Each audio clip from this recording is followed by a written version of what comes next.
The third and final set in Magic the Gathering's original Innistrad block, Avacyn Restored, came out May 4, 2012. With it came 244 cards, that includes a dozen reprints. That size is quite uncommon for a final set in the block where the usual structure was large, small, small. As for why that is, let's just say plans changed. The original plan for the block was we were going to have a large set and a small set in one world, and then the third set was going to be a large set in a different world. And the original plan was Innistrad was going to be that third set. I've been wanting to do it forever. I kept pitching it, and Bill finally said, okay, fine, I'll give you a set. It can be the third set. So the original plan was it was going to be large set, small set somewhere else, then Innistrad in the third set.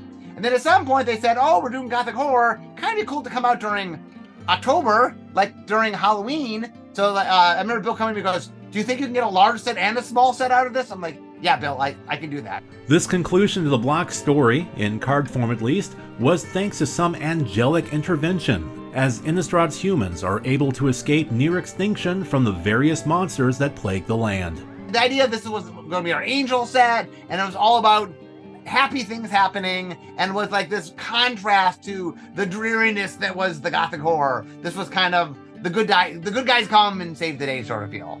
And it's this drastic shift in feel that made Avacyn Restored not only look different, but also play different than the first two sets in the block, both thematically and mechanically.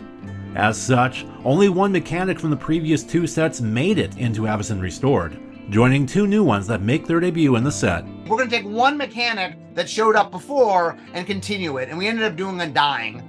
We wanted something more for the monsters to do. We thought Undying was fun, so Undying carried over. But all the other mechanics in the set were brand new mechanics. The first of Avacyn Restored's new mechanics was Soulbond. It's an ability that would ultimately prove to have some issues. Soulbond came about because we liked the idea of creatures working together.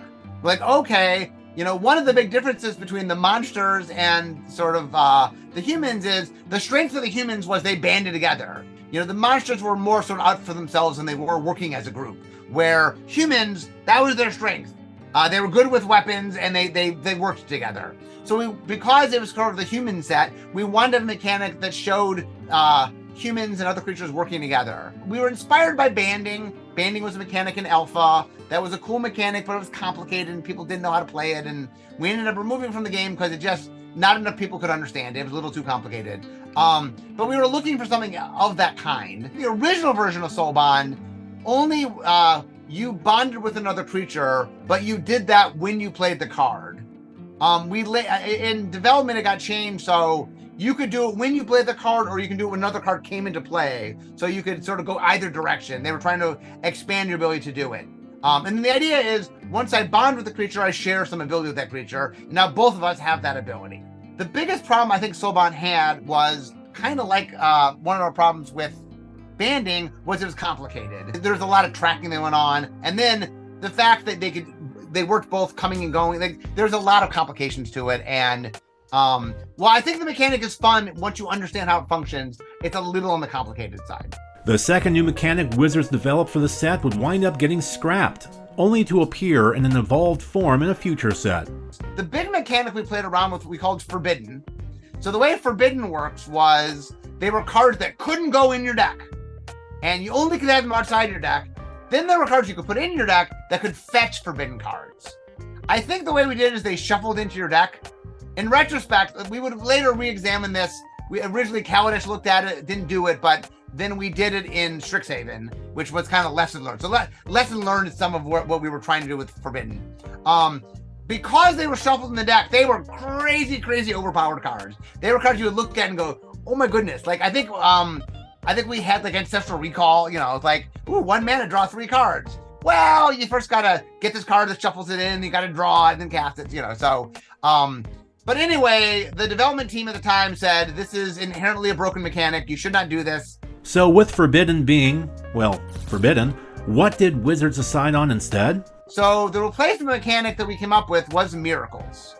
Miracles are cards that can be revealed and played as they are being drawn at a discounted cost compared to their printed mono value. We made it so it was voluntary. You chose to show it. You didn't have to show it. We went through a lot of different versions of what that meant. I think the finished version, you got to cast a spell at a cheaper cost. But we did play around with spells that were bigger in effect and stuff like that. Miracle was a controversial mechanic in that it made you kind of draw your cards a little bit differently in competitive play. Like, you can't just draw your card and put it in your hand. You have to sort of make sure you look at it before putting it in your hand, because once you put it in your hand, now you didn't know that you drew it. So there's a really famous Pro Tour moment with Brian Kibler where he, miracles at the right moment. And so it is definitely a very exciting mechanic. And it has a lot. I mean, it was one of those mechanics that, like, people either loved it or hated it. It was exciting and had high variance, and definitely made a lot of fun moments, but it also, it made you draw differently, and there are a lot of logistics to it that you always have to be careful with. There was also one other new thing with Avacyn Restored, and while it was not an officially named mechanic, it did tie in nicely with the set's creature-based factions. So Dave Humphries was the lead developer of the set. He added sort of a loner mechanic, and what that meant is cards that got rewarded. They were monsters that got rewarded for being alone. And so there was a little dichotomy, like the humans banded together, the monsters worked alone. And so there's a little theme that got worked in there as well. Another sub-theme in the set was flickering, which is the temporary removing and returning of a permanent from and to the battlefield. This mechanic got its name from a card from Urza's Destiny called Flicker, which does exactly that. Avacyn Restored also did a riff on cycles.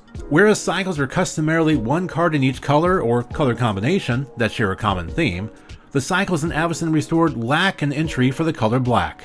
This was done as a way to show the evil of the plane losing its strength and focus. That includes the set's cycle of legendary angels: Avacyn, Angel of Hope; Bruna, Light of Alabaster; Gisela, Blade of Gold Knight; and Sigarda, Host of Herons. There is also a cycle of 4 uncommon miracle cards, as well as 4 rare miracle cards. Avacyn Restored also has a nice selection of notable and valuable cards, including Cavern of Souls, a non-basic land that is a must-include in basically any deck running tribal themes, thanks to it making a chosen creature type uncounterable when used. Craterhoof Behemoth, one of the most powerful green creatures yet printed. The game can be a finisher in go-wide strategies and is often found in Legacy Elves decks. Entreat the Angels, a miracle riff on the Scourge card Decree of Justice that would become a finisher for certain control decks. Exquisite Blood, a black enchantment that can create a game-winning infinite loop when paired with cards such as Sanguine Bond and Veto, Thorn of Dusk Rose. Grizzlebrand, one of the 4 demons holding a contract with Planeswalker Liliana of Vess. The card's a legacy and modern staple thanks to the card advantage it provides. It's banned in EDH due to the format's higher life total. Mist Hollow Griffin, the first card in Magic the Gathering that can be cast from exile.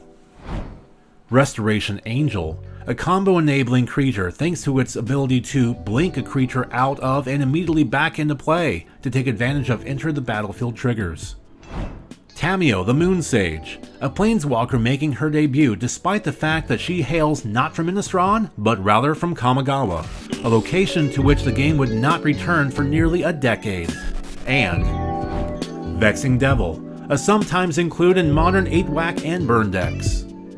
Pre-release participants were given a foil alternate art version of Moon Silver Spear. The launch promo was a special foil Restoration Angel. A full art Latch Seeker was provided to those who participated in the set's game day event, while top 8 finishers also got a foil full art Killing Wave. Avacyn Restored's buy box promo was a foil alternate art Silverblade Paladin.